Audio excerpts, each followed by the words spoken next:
হরে কৃষ্ণ। আপনারা সবাই ভালো আছেন? আসলে এই কথাটা কে বলতো? আমাদের পরমাদ্য গুরু মহারাজ শ্রী শ্রীমৎ ভক্তি চারু স্বামী গুরু মহারাজ, তাই নয় কি?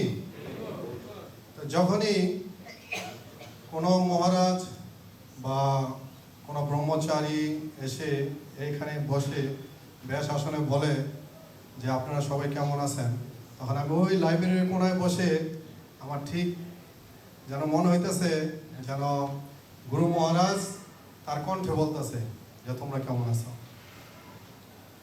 আসলে গুরু মহারাজ এতই বিনীত ভাব নিয়ে এই কথাটি বলতেন যে সবার হৃদয়ে এটা কি করছে, স্পর্শ করে গেছে। এই কণ্ঠটা আমার সবসময়, আমার মনে হয় আমার মৃত্যুর আগ পর্যন্ত এই কণ্ঠটা আমার কানে সবসময় বাজবে। আমার খুবই ভালো লাগে এই কণ্ঠটা। এবং যখনই আমি গুরু মহারাজের কোনো প্রবচন শুনি, আমি একটু আগে শ্রীমান বাদল শ্যাম প্রভুর সাথে আমি শেয়ার করলাম যে প্রভু গুরু মহারাজ যখন প্রবচন দেয় আমি নিজে থেকে অনেকটা হাসি, যে অনেক সময় গুরু মহারাজ কি সুন্দর প্রবচন দিচ্ছে, গুরু মহারাজ কি সুন্দর করে হাসতেছে, আমারও খুব হাসি পাচ্ছে। মানে এটা হচ্ছে কি যে গুরু মহারাজের সাথে আমি আসলে গুরু মহারাজের সঙ্গ খুব কম পেয়েছি। আমি প্রথম যদি কোনো সন্ন্যাসী কোনো গুরু মহারাজের দর্শন পেয়ে থাকি সেটা হচ্ছে শ্রী শ্রীমৎ ভক্তি চারু গুরু মহারাজ। ওই দিন গুরু মহারাজ যখন এখান দিয়ে আসছিল তখন আমি ঠিক এই মাঝখানটায় বসেছিলাম। এখান দিয়ে একটা রাস্তা তৈরি করে দিয়েছিল, আমি ঠিক গুরু মহারাজের সামনে আমি বসা।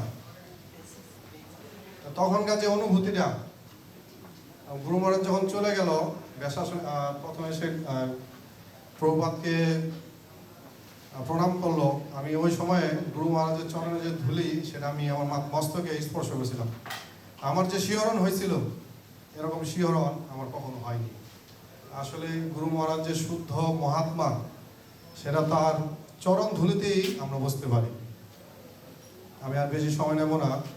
গুরু মহারাজের কাছে আমার এটা প্রার্থনা যে গুরু মহারাজ, আমি এই মাসেই আমার পরমাত্ম গুরুদেব শ্রী শ্রীমৎ জয়পতাকা স্বামী গুরু মহারাজ থেকে দীক্ষা গ্রহণ করেছি। গুরু মহারাজ আমাকে কৃপা করেছেন। আপনার চরণে আমার একটি বিনীত প্রার্থনা এই যে আপনি আমাকে সেই ভগবত ধাম থেকে আমাকে কৃপা আশীর্বাদ করবেন যেন আমি যেন গুরু বাক্য আমার শিরোধার্যে সবসময় পালন করতে পারি। হরে কৃষ্ণ।